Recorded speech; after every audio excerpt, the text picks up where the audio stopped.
Nadie me elige nunca. Maya Prescott no lo dijo llorando.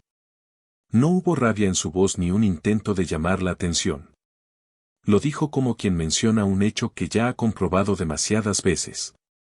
A sus 7 años, estaba sentada al extremo de una mesa de manualidades en la antigua estación de Union Pacific, en Cheyenne. Entre sus dedos sostenía una hoja de papel azul. A pocos metros, una familia se alejaba con una trabajadora del evento después de haber pasado casi toda la mañana hablando con ella. El padre había sido amable.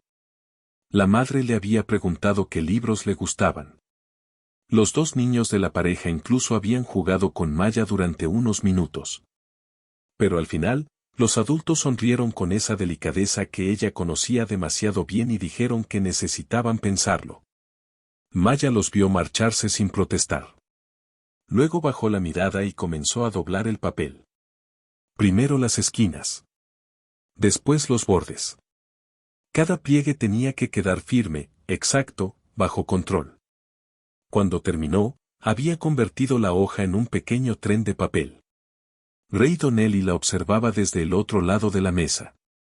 Su fundación había pagado el alquiler del salón, las mesas, el café, las galletas y los materiales. Para él, aquel encuentro era una forma de ayudar a que niños bajo tutela estatal conocieran a familias interesadas en recibirlos. Había esperado ver conversaciones difíciles, nervios y alguna decepción. No estaba preparado para ver a una niña comportarse como si ser descartada fuera parte normal del programa. «Te quedó muy bien», dijo, señalando el tren. Maya se encogió de hombros. «Hago uno cada vez». «¿Cada vez que vienes a un evento como este?» Ella asintió. Ray miró el tren azul. «¿Cuántos tienes?»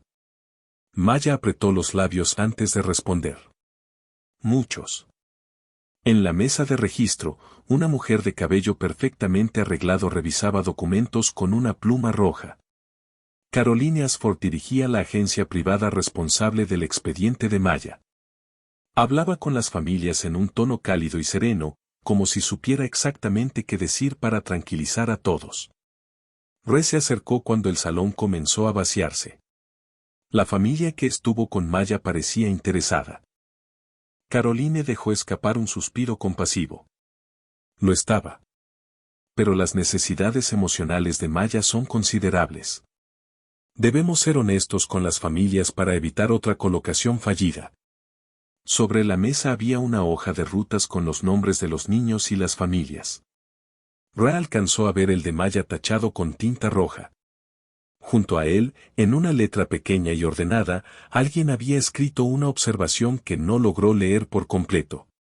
No parece una niña con problemas graves de comportamiento. La sonrisa de Caroline no cambió.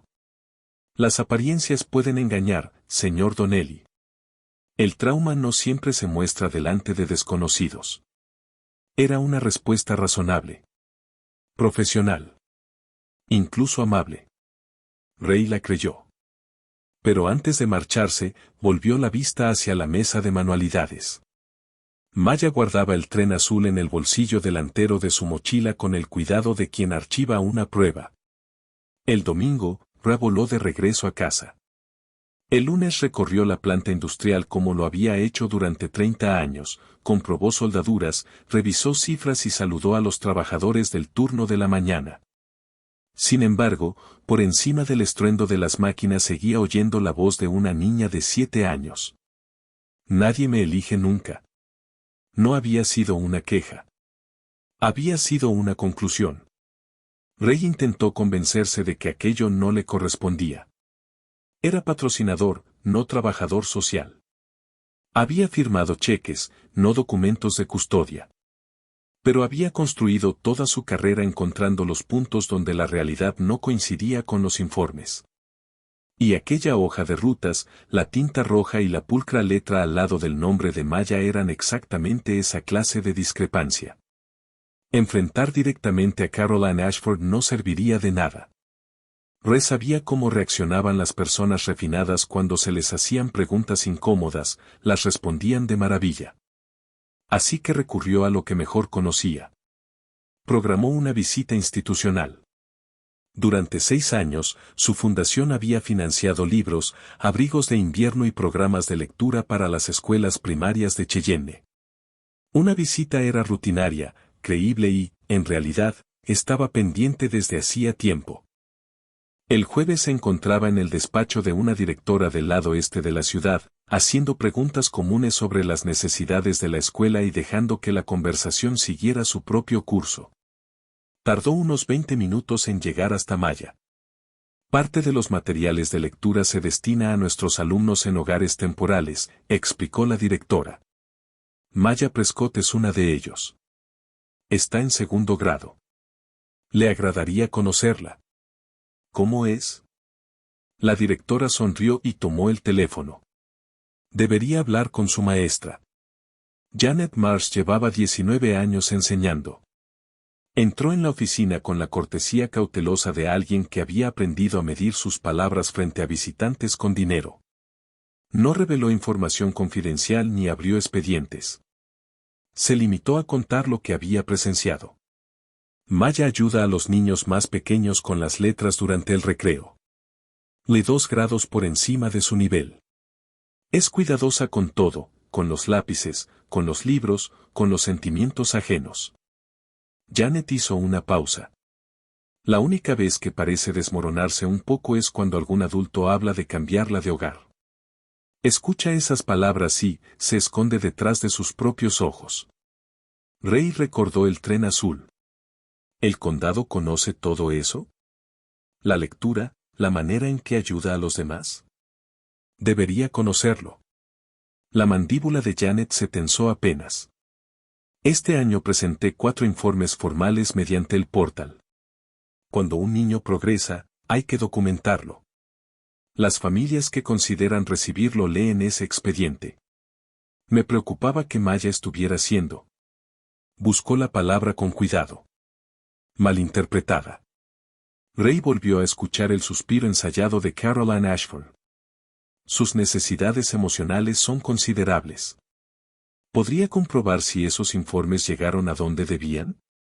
Janet lo observó durante varios segundos, como si estuviera decidiendo algo sobre él. Después lo condujo hasta su salón vacío. Olía a pegamento y a virutas de lápiz.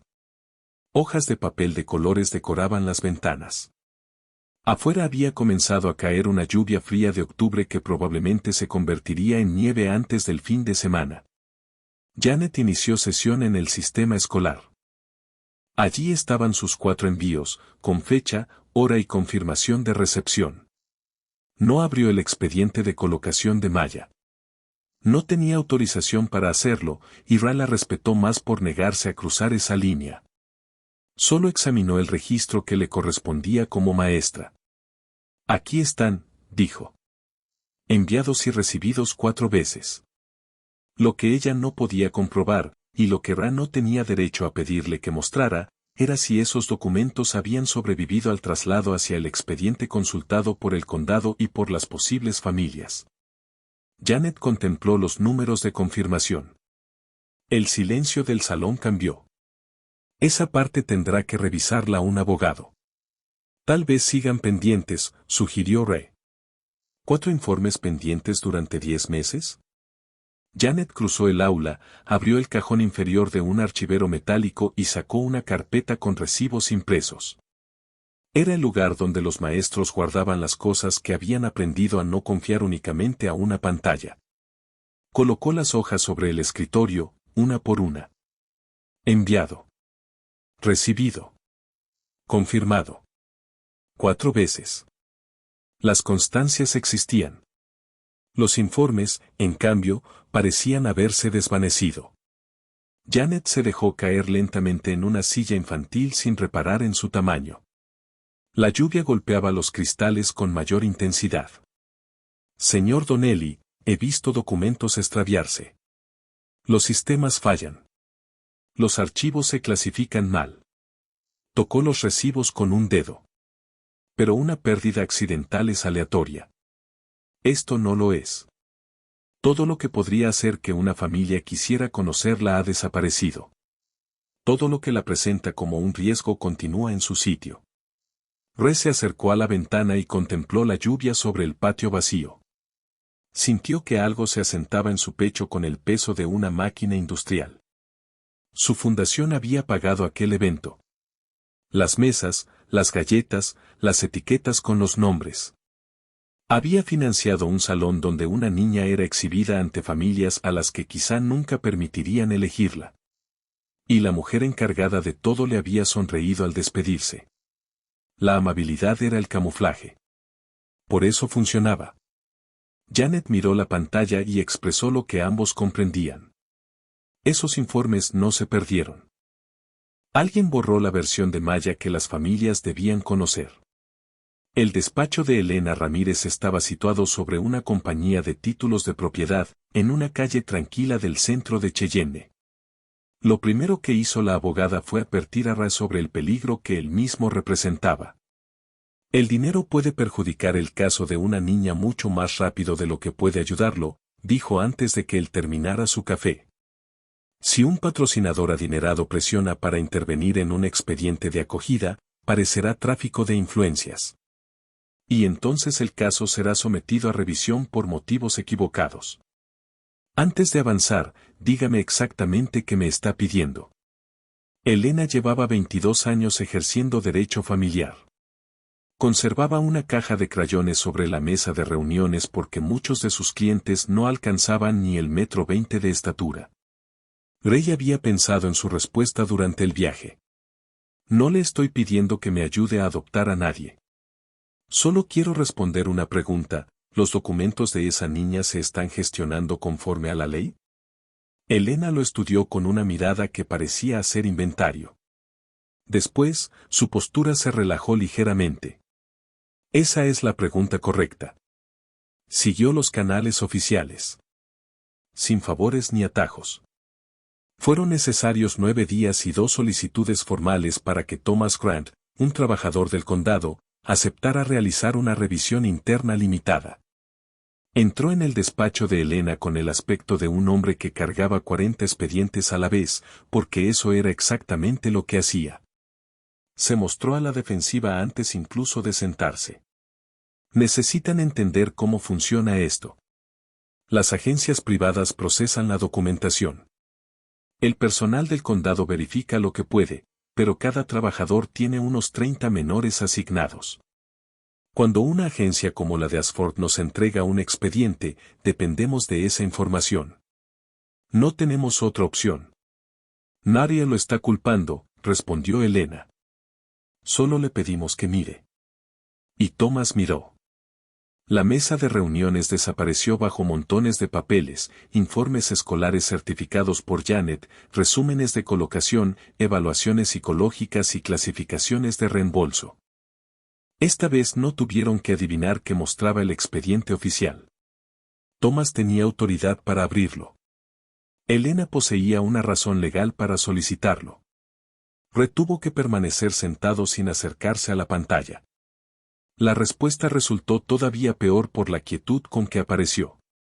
Los 4 informes escolares de Janet figuraban en los registros del distrito, recibidos y confirmados. En el expediente de colocación de Maya no había rastro de ninguno. Thomas trabajó en silencio durante 2 horas, pasando documentos de una pila a otra mientras su café se enfriaba.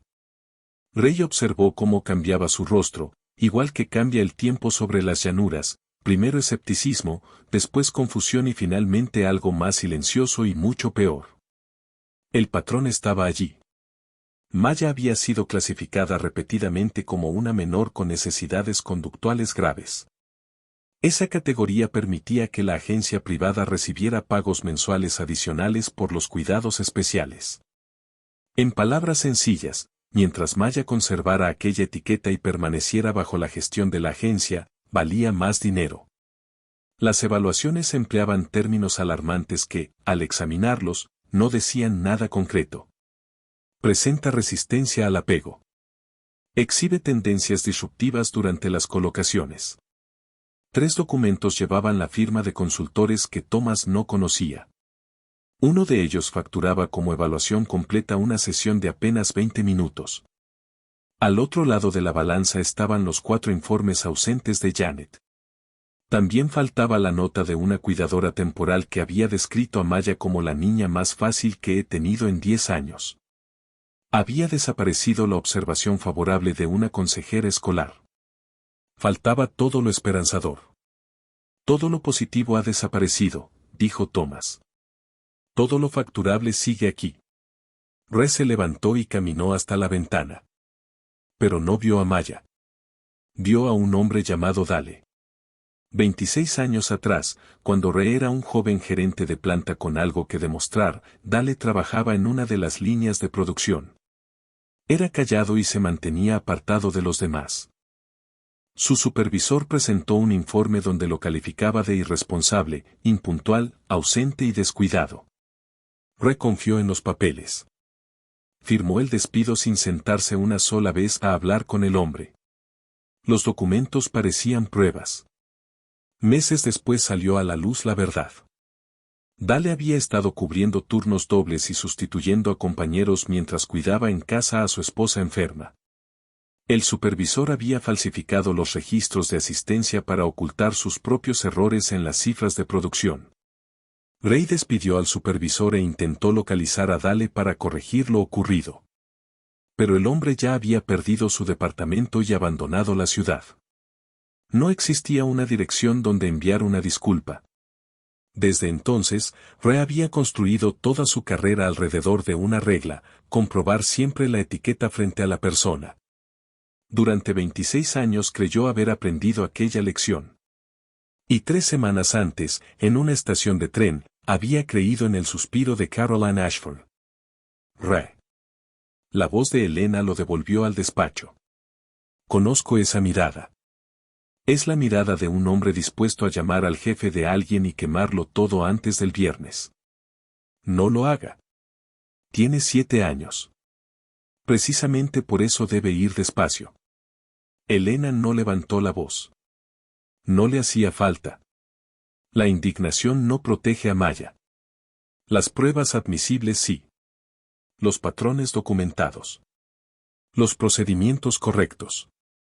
Si usted hace ruido ahora, esto se convertirá en una pelea entre adultos alrededor de una niña, en lugar de permitir que alguien la escuche. Ya ha soportado demasiado de eso. Ray miró la caja de crayones y se obligó a sentarse. Aquello no era una cadena de suministro. No existía una palanca que pudiera accionar para arreglarlo todo antes del viernes. Cada movimiento apresurado sería un movimiento equivocado. Thomas tenía una última pila. Llevaba 10 minutos en silencio, organizando en una hoja de cálculo las clasificaciones usadas para los reembolsos. Finalmente giró la computadora hacia ellos. La tabla ordenaba a los niños de la agencia de Ashford según los ingresos mensuales adicionales que generaban. Maya Prescott ocupaba el 4º lugar entre decenas de menores. Afuera, un trueno de octubre descendió desde las grandes llanuras e hizo vibrar los viejos cristales. Elena contempló la pantalla y dijo en voz alta lo que nadie quería pronunciar. Para ellos valía más Rota. Su tono siguió sereno, y eso hizo que la frase resultara aún más terrible. Una niña preparada para vivir con una familia es un expediente que se cierra. Una niña con esta clasificación es un cheque que continúa llegando. Maya no era imposible de adoptar. Era rentable. La investigación no se desarrolló como en las películas. No hubo redadas, conferencias de prensa ni golpes dramáticos en la puerta de Caroline Ashford. Hubo entrevistas, auditorías y comparaciones entre el sistema escolar, el portal del condado y los archivos de facturación de la agencia. Elena y Thomas entregaron las pruebas mediante los procedimientos adecuados.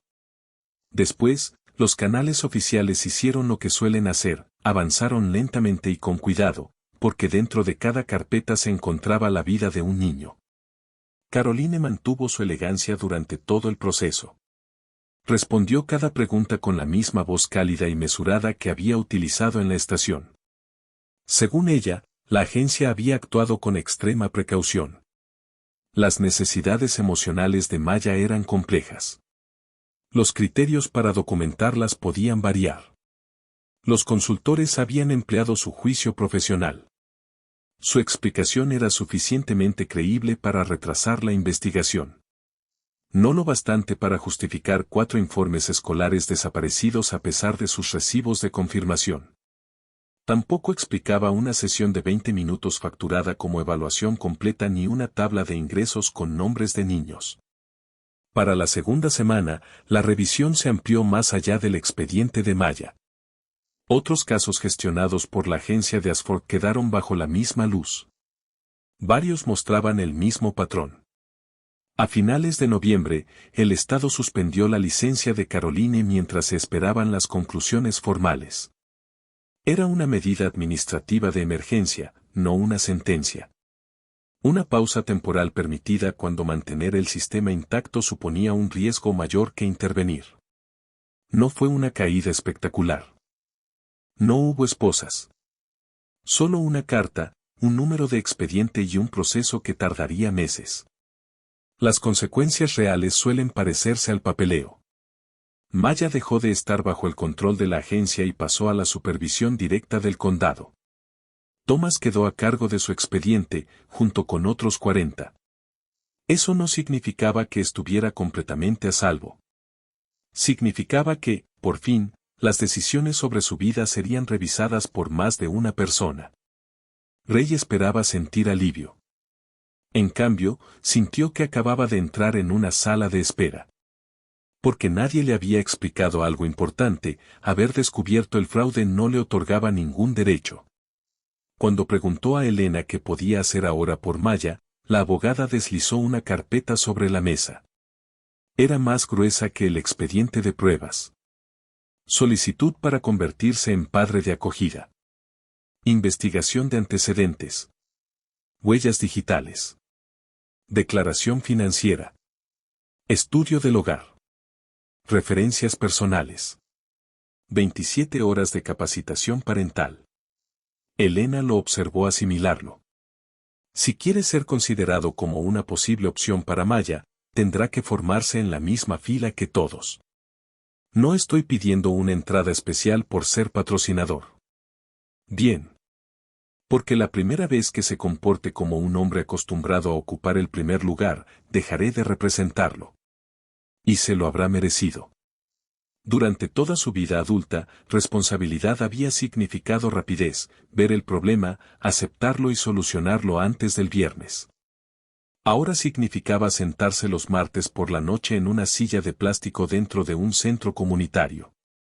Significaba llevar una etiqueta escrita con marcador donde decía Ray y estudiar una carpeta sobre apego, trauma y duelo. Era el mayor del grupo. También era el peor alumno. Las parejas jóvenes hablaban con naturalidad sobre emociones, mientras Ray permanecía sentado como si lo estuvieran interrogando. Cuando la instructora le pidió describir alguna ocasión en que un niño hubiera confiado en él, no logró recordar ninguna. Tuvo que admitirlo en voz alta. Aquello lo humilló de una manera que los negocios jamás habían conseguido. Estaba aprendiendo que querer ayudar no demostraba nada. Los niños no necesitaban solamente a alguien dispuesto a recibirlos. Necesitaban a alguien seguro. Y la seguridad se construía despacio, con materiales aburridos. Mientras reasistía a las clases, Maya esperaba y entendía el silencio de la peor forma posible. Nadie le había explicado demasiado, porque los adultos casi nunca lo hacían. Sabía que la señorita Ashford ya no estaba. Sabía que el hombre de la estación había preguntado por ella. Y después no llegaron las visitas que, en secreto, había esperado. El condado no permitía ningún contacto hasta que Ray superara las evaluaciones correspondientes, pero Maya hizo las cuentas utilizando lo que cada año de su vida le había enseñado. Él descubrió lo mismo que los demás. Por eso dejó de venir. Aquella semana dobló otro tren de papel y lo guardó junto a los anteriores. Un jueves gris de diciembre, refirmó su solicitud en una oficina del condado. No hubo ceremonia, luces fluorescentes, un reloj de pared demasiado ruidoso y una pluma encadenada al escritorio, como si el condado también desconfiara de eso. Su firma se veía extraña sobre un documento que no le concedía autoridad, fechas ni garantías. Solo le daba un lugar dentro del proceso. Estaba devolviendo el portapapeles cuando sonó el teléfono del escritorio de recepción. La funcionaria atendió, escuchó y miró a Ra de una manera que él no supo interpretar. Al colgar, habló con el tono neutro que la gente utiliza cuando una noticia puede herir en dos direcciones. Era el departamento de colocaciones. El perfil corregido de Maa Praskar apareció esta mañana en el sistema de compatibilidad. Se restauraron los informes escolares y las clasificaciones están siendo revisadas. Hizo una pausa. 3 familias ya aprobaron una solicitud para conocerla. Todas tienen 2 padres, experiencia previa y excelentes expedientes. El reloj continuó marcando los segundos. En algún lugar del pasillo zumbaba una fotocopiadora. Aquello era ganar. Por fin, la verdad sobre Maya estaba a la vista. Y la verdad había conseguido que la quisieran. Había familias con una experiencia que Ra no poseía. Hogares con 2 adultos. Personas que parecían ofrecer todo aquello que una niña necesitaba. Después de tanto luchar para que Maya tuviera una oportunidad, Ra comprendió que esa oportunidad podía llevarla a pertenecer a otra familia. Dejó la pluma sobre el escritorio. Su mano no temblaba. Entonces colóqueme en la misma fila, dijo. No voy a marcharme solo porque no sea el primero. Por primera vez en muchos años, Ra aceptó de verdad ser una persona común. En enero llegaron las primeras autorizaciones. El condado permitió lo que Elena denominó el comienzo más pequeño posible, encuentros supervisados, programados con anticipación y con un trabajador observando al otro lado de un vidrio. La primera visita tuvo lugar en una sala familiar del condado. Había sillones tipo puff y una ventana de observación. Duró 45 minutos, aunque para Ra se sintió como una auditoría trimestral que estaba reprobando. Maya fue educada. Esa fue la peor parte. Respondió a cada pregunta usando la menor cantidad posible de palabras. Sí. No. Supongo. Mantuvo la mochila sobre las piernas como una pasajera que esperaba que el viaje fuera corto. En algún momento de sus 7 años había aprendido que la cortesía era una armadura. No podían castigarla por ser educada. Tampoco podían culparla cuando las personas educadas dejaban de visitarla.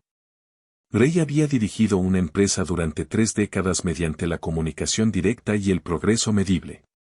Maya no le ofrecía ninguna de las dos cosas. Dejaba incompleto un dibujo cuando él lo elogiaba. Fingía no recordar los planes que habían hecho la semana anterior, aunque Ra sabía que los recordaba. Siempre lo observaba de lado, nunca de frente. Quería descubrir qué provocaría en él la decepción. Si lo haría renunciar como había ocurrido con todos los demás. Al principio, Ra manejó la situación bastante mal. En la segunda visita llevó un regalo envuelto. Maya se lo agradeció con una voz que parecía sacada de una carta formal y no lo abrió. Él proponía actividades como si estuviera dirigiendo una reunión. Aquella semana, la supervisora escribió con amabilidad en su informe que quizá el señor Donnelly debería permitir que el silencio hiciera una parte mayor del trabajo. Fue la clase de los martes la que finalmente se lo explicó. Una mujer que había recibido a 11 niños en su hogar lo dijo sin dramatismo: los niños que han sido abandonados aprenden a marcharse primero. Rechazarlo antes de que usted los rechace no es mala conducta. Es el único volante que alguna vez les han permitido sostener. Ra anotó la frase. No era un hombre acostumbrado a tomar notas sobre sentimientos. Pero anotó aquella. Poco después, el mundo puso a prueba si de verdad había aprendido algo. Se difundió que el principal patrocinador del evento estaba involucrado personalmente con la niña de una agencia que su propia fundación había financiado. La junta directiva no lo acusó de nada. Las juntas nunca lo hacían de frente. Utilizaban palabras como apariencia, exposición y conflicto potencial. Rey renunció al comité de patrocinios y solicitó una revisión ética externa de todas las aportaciones realizadas a la agencia de Ashford.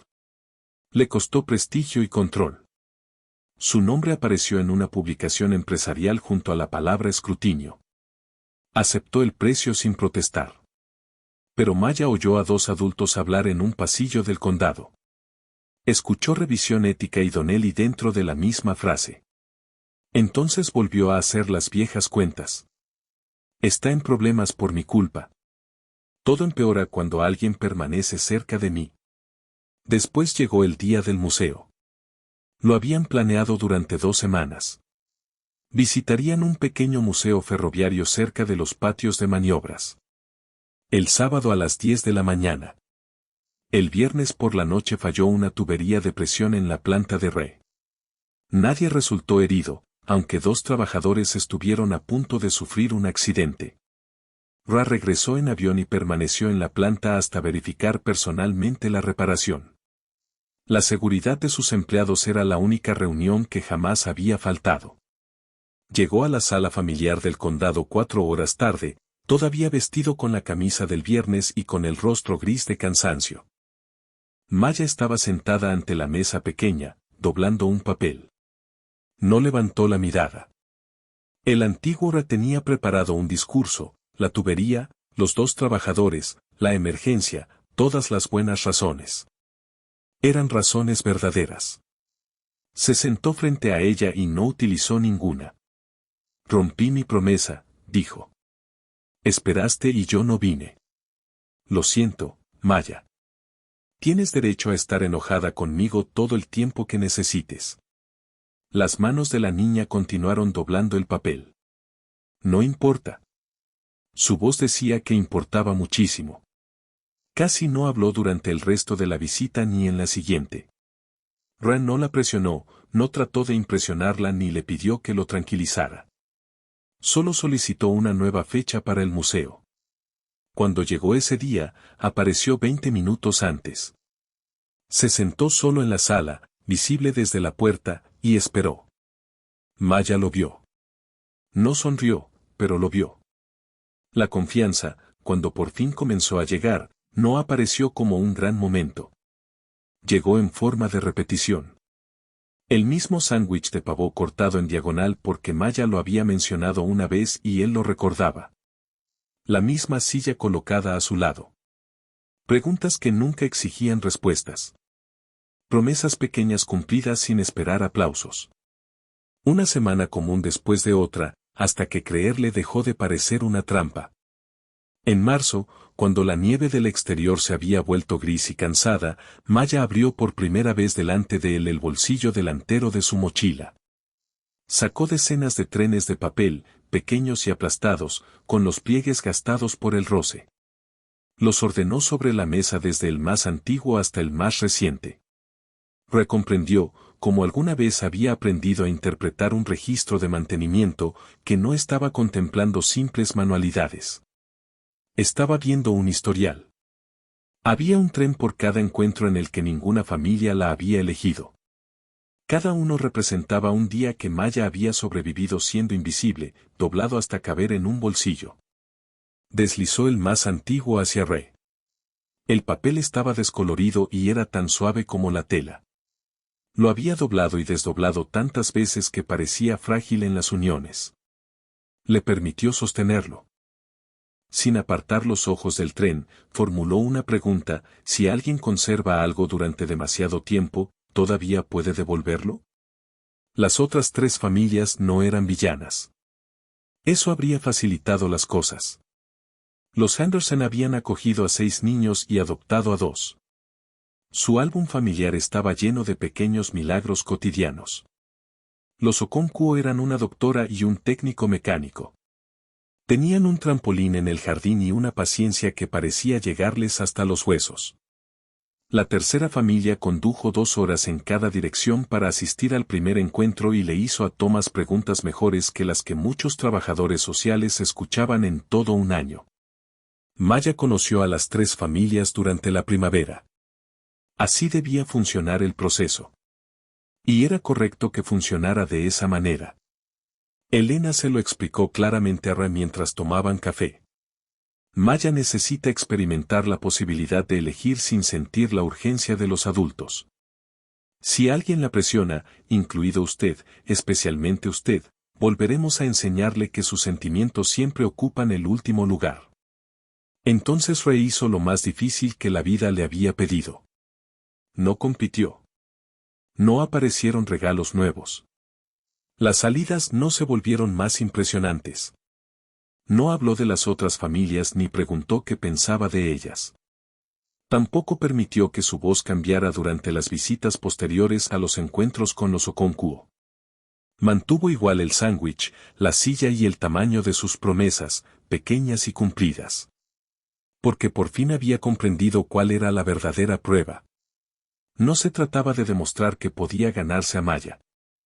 Se trataba de proteger la libertad de Maya para elegir, incluso si elegía a otra persona. Cualquier cosa inferior a eso lo convertiría en otro adulto que organizaba la vida de una niña alrededor de sus propios deseos. Por las noches, solo en el departamento que había rentado en Cheyenne para permanecer cerca, la posibilidad le dolía más de lo que reconocía.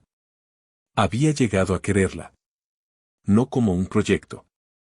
Tampoco como una manera de compensar lo que le había hecho a Dale.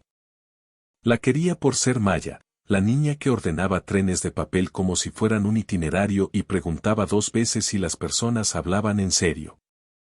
Algunas noches pensaba que lo mejor que había hecho en su vida podía terminar con ella llamando papá a otro hombre. Hizo las paces con esa posibilidad como hacía las paces con todo, lentamente y sin contárselo a nadie. Mientras tanto, Maya observaba. 7 años siendo trasladada y evaluada la habían convertido en una experta en adultos. Estudió a cada familia con la seriedad de alguien que comprendía mejor que nadie lo que estaba en juego.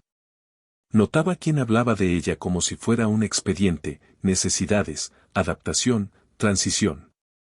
Notaba quién interrumpía sus respuestas y terminaba las frases por ella para hacerlas más convenientes. Notaba quién se esforzaba demasiado, llenando cada silencio de entusiasmo y actividades, como si la tranquilidad fuera un incendio que debían apagar. Y también notaba quién podía sentarse a su lado sin actuar, sin medir resultados, simplemente permaneciendo allí. Los Henderson eran amables. Los Okonkwo lograron hacerla reír de verdad 2 veces. Eso la confundió durante un tiempo, hasta que una consejera la ayudó a comprender algo que lo cambió todo. Elegir a una persona no significaba que las demás fueran malas. No era un examen en el que alguien tuviera que reprobar. Era algo más sencillo y, a la vez, más grande. Consistía en descubrir dónde descendían sus hombros. Dónde se deshacía el nudo de su estómago. Donde no ensayaba las frases antes de pronunciarlas. Donde su cuerpo dejaba de esperar la despedida. En mayo, la antigua estación organizó un encuentro de seguimiento más pequeño. Maya asistió porque formaba parte del proceso. Pero esta vez entró de otra manera, con un expediente honesto y su nombre sin tachar. Al terminar, el salón se vació como lo había hecho en octubre. Los voluntarios barrieron restos de papel. En algún lugar del largo pasillo avanzaba el carrito de un conserje y sus ruedas resonaban contra los muros de piedra. El reloj de la estación seguía atrasado 2 minutos. Maya encontró a Ra en la misma mesa de manualidades y se sentó junto a él. Durante un rato, ella dobló papel y él permitió que el silencio hiciera su trabajo. Después, Maya abrió la mochila y sacó todos los trenes. El bolsillo entero. Decenas de figuras gastadas, ordenadas desde la más antigua hasta la más reciente. Las alineó por última vez. Tomó el último tren, el que había doblado durante la semana en que creyó que Ra había descubierto algo malo sobre ella y había decidido marcharse. Lo colocó sobre la palma abierta de él. No le preguntó si la quería. Había pasado toda su vida haciendo versiones de esa pregunta con los ojos y ya no pensaba repetirla. Preguntó algo mejor. ¿Ya puedo dejar de cargar con ellos? Re miró el pequeño tren en su mano. Luego contempló a la niña que durante años había reducido las pruebas de cada abandono hasta hacerlas caber en una mochila. No pronunció un discurso. Al menos eso ya lo había aprendido. Nunca necesitaste pruebas, Maya. No tienes que cargar con cada persona que se marchó para que alguien te crea. Ya no. No conmigo. Maya asintió lentamente, como se asiente cuando algo muy pesado está siendo depositado en el suelo con cuidado. Después se inclinó apenas hacia un lado, hasta apoyar el hombro contra el brazo de Re. Permanecieron así mientras se apagaba el ruido del carrito y el viejo reloj seguía marcando su propio tiempo, lento pero sincero. Esa misma semana, Maya comunicó su elección a Thomas. No era el final. Elena se encargó de dejarlo claro. Aún quedaba un periodo de convivencia, más evaluaciones, un estudio del hogar y una audiencia de adopción varios meses después. Papeleo. Siempre papeleo. Durante el verano, Maya se mudó a la casa de Ra bajo la supervisión del condado, una caja de cartón a la vez. Su habitación estaba preparada, pero Ra no la había decorado como una sorpresa. Ya había aprendido lo suficiente para dejar espacio y permitir que ella decidiera qué cosas sentía realmente suyas. Aquella tarde, al salir de la estación bajo los arcos y avanzar hacia la prolongada luz de primavera, Maya hizo algo que jamás había hecho. No comprobó si los trenes seguían dentro de su mochila. La audiencia de adopción tuvo lugar un martes de octubre, casi exactamente un año después de que una niña doblara un tren de papel azul en una estación y viera alejarse a una familia. No fue un espectáculo. La sala número 3 era pequeña. Los radiadores golpeaban de vez en cuando y la bandera estatal junto a la ventana había perdido parte de su color. No había periodistas. El nombre de Caroline Ashford no se mencionó, porque aquella audiencia no trataba sobre ella. Sus consecuencias avanzaban por otra vía, sanciones, una investigación ampliada sobre los casos de su agencia y procedimientos de restitución que continuarían durante otro año. Una resolución no repara todo un sistema. Pero el patrón había sido descubierto, documentado y vuelto más difícil de repetir. Los niños cuyos nombres aparecían en aquella tabla de ingresos poseían ahora expedientes honestos. A veces eso es lo que la justicia puede conseguir. Y tiene importancia. En la sala solo estaban las personas que se habían ganado un lugar, Elena con su mejor traje gris, Thomas con el expediente que había cargado durante un año, Janet Marsh, quien había pedido un día libre sin explicar a nadie el motivo, y Red Donnelly, de 52 años, sentado con las manos entrelazadas como un hombre en la iglesia. La jueza era una mujer serena que había presidido cientos de audiencias semejantes. Reservó su única pregunta importante para Maya. ¿Comprendes lo que significa esta orden de adopción? Su octavo cumpleaños había transcurrido tranquilamente en agosto, con un pastel del supermercado, 8 velas y nadie obligándola a pedir un deseo en voz alta. Maya tenía 8 años. No había ensayado ninguna respuesta porque Ra le había dicho que nunca más tendría que actuar para satisfacer a nadie. Ni siquiera ese día. Reflexionó durante unos segundos. Después miró a Re, no a la jueza. Significa que no tengo que portármelo bastante bien para que me dejen quedarme. El radiador golpeó en el silencio que siguió. Re se había preparado para aquel día como se preparaba para todo. No estaba preparado para esa frase. Porque acababa de mostrarle cuál había sido la verdadera herida. Durante todos aquellos años, debajo del expediente, de la etiqueta y de cada encuentro con familias, Maya no solo había creído que nadie la quería. Había creído que pertenecer era un salario. Que el amor se ganaba mediante un comportamiento perfecto y podía perderse por un solo día malo. Que cada hogar incluía una evaluación de desempeño y que ella siempre estaba a punto de reprobarla.